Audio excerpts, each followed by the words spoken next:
Hey, friends, welcome. This is our shop here. We got some materials. Everyone needs a forklift, whatever.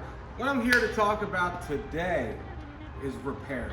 We do, obviously, re-roofs, new roofs, siding, whatever. But we also have 3 full-time guys who just do repairs all day long. Some of the most common repairs we do, probably the #1 repair we do, everyone's got those PVC pipes coming out the roof, those ugly white things.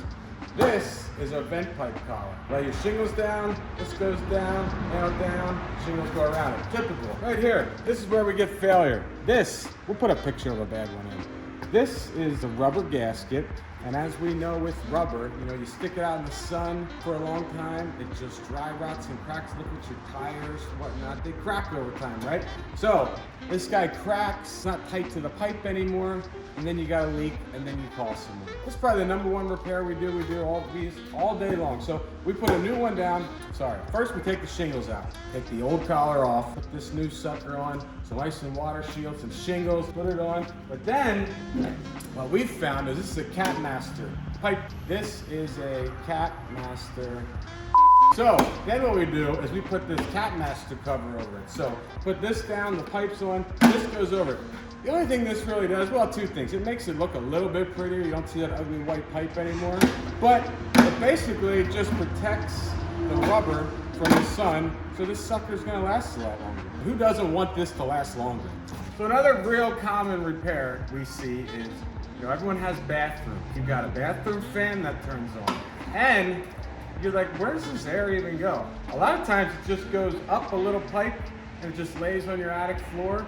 Sometimes they vent it out the soffit, and then when we go up to do our attic inspection, if we call for a repair or whatever, we'll see this black stuff all over the plywood. I'm not an expert, but black stuff on plywood in a moist area, it could be organic growth. Some might call it mold. I don't know. I'm not an expert on this.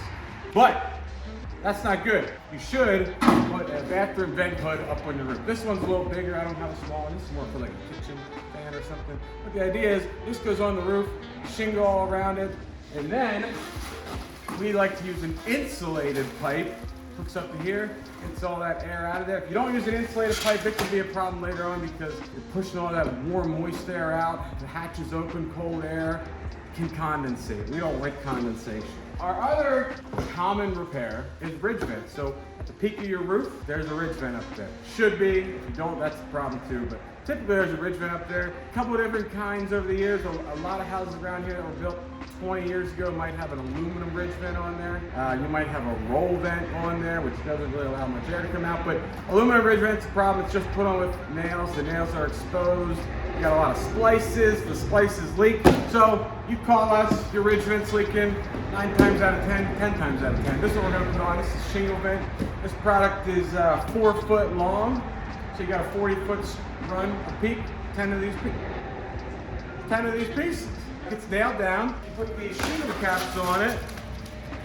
Boom, boom, boom. Blends in with the roof. Now we got a roof that's gonna last long, prolong life, and saving. Yeah, biggest takeaway is you don't always need a new roof. Now, if we come out there, we don't want to sell you anything. We want to fix the problem. If it's a fixable issue, we'd rather fix it.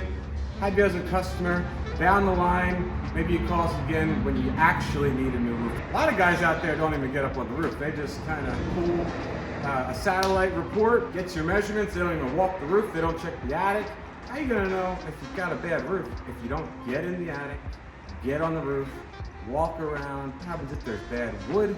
You wanna really be surprised when you go to do the job and the roofer didn't get up there and then he's charging you for 10 sheets of plywood? And plywood is expensive. I would say, do a little research, find a contractor who wants to help you, not just sell you something. Maybe some savings in the wallet, in the end.